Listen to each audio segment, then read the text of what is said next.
السلام علیکم respected viewers, welcome to my channel Ahfaz educational smart way of learning.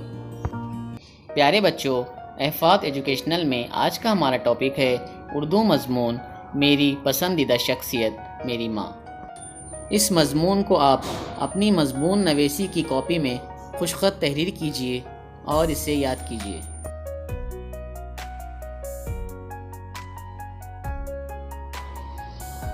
ہر کسی کی اپنی ایک پسندیدہ شخصیت ہوتی ہے۔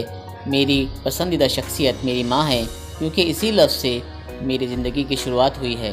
میں جب بھی اپنی ماں کے بارے میں سوچتا ہوں تو نظم کے یہ شعر کانوں میں گونجتے ہیں۔ پیاری ماں مجھ کو تیری دعا چاہیے، تیرے آنچل کی ٹھنڈی ہوا چاہیے، لوری گا گا کے مجھ کو سلاتی ہے تو، مسکرا کر سویرے جگاتی ہے تو، مجھ کو اس کے سوا اور کیا چاہیے، پیاری ماں مجھ کو تیری دعا چاہیے۔ ماں اللہ تعالیٰ کی ایک بہت بڑی نعمت ہے۔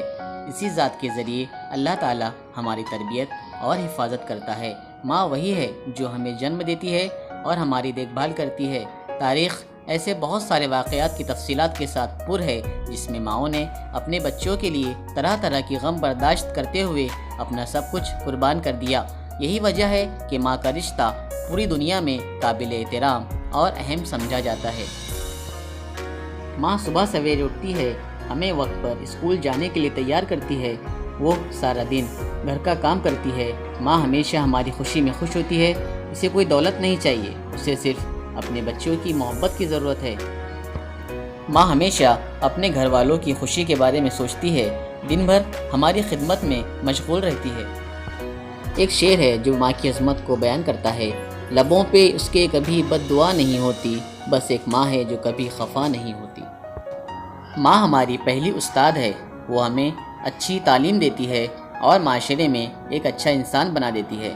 اگر ماں زندگی بھر ہمارے لیے اتنا کچھ کرتی ہے تو ہمارا فرض ہے کہ ہم بھی اپنی ماں کے لیے کچھ کریں، ان کا ہر وقت خیال رکھیں، ان کا ادب کریں، ان کی خواہشات کو پورا کریں۔